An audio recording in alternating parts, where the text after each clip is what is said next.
Wajah asli terungkap, Dr. Richard Lee salahkan kamera wartawan, sebenarnya gak separah itu. Baru-baru ini viral wajah asli Richard Lee terekspos. Akibat kejadian tersebut, Richard Lee banjir nyinyiran karena tak semulus yang selama ini dikira. Mendapat reaksi seperti itu, Richard Lee pun klarifikasi, apalagi karena penampakan wajah aslinya ini malah dijadikan peluang bagi penjual skincare abal-abal. Bagaimana klarifikasi Dr. Richard Lee tentang wajah aslinya yang terekspos? Dikutip dari Serambi, Richard Lee tertawa renyah saat wajah bopengnya yang disebut tak sesuai ekspektasi sekelas bos skincare dihujat. Dari akun TikTok @updatan.baru pada Jumat tanggal 8 September tahun 2023, Richard Lee buka suara soal wajah asli yang dihujat netizen. Sambil tertawa, Richard Lee menyindir kamera jahat wartawan yang membuat wajah aslinya terekspos. Richard Lee tidak menyangkal bahwa itu memang adalah wajah aslinya.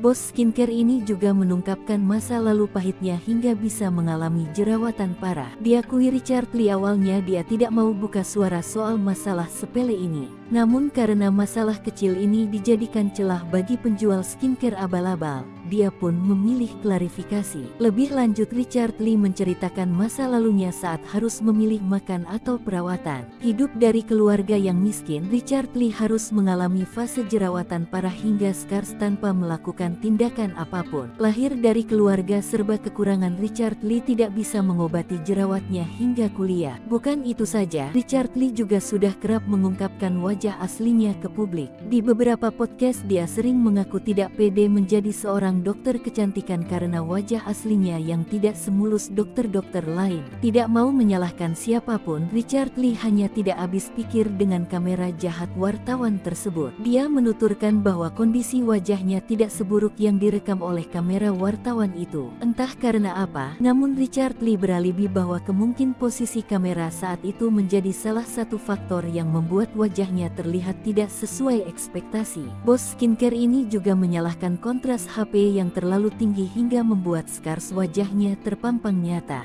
Nah, kalau kalian ngomong nih ya, tapi di kamera itu skarsnya kelihatan parah banget dok. Sebenarnya gak separah itu juga sih, dan aku tuh sudah menghadapi ribuan jutaan kamera setiap harinya. Berbulan-bulan sampai dengan tahunannya juga gak separah itu juga. Tapi aku gak tahu juga pas di hari itu ada dosa apa aku dengan kamera itu. Kayak jujur banget kamera itu, mungkin kamera diambilnya dari bawah, kontrasnya juga tinggi, ada cahaya matahari, atau aku kecapean, aku gak ngerti deh ya. Pokoknya itu adalah aku sih, itu adalah aku, tapi juga nggak separah itu banget, ujarnya. Potongan postingan itu lalu menjadi sorotan netizen. Tidak sedikit netizen yang mendukung Richard Lee.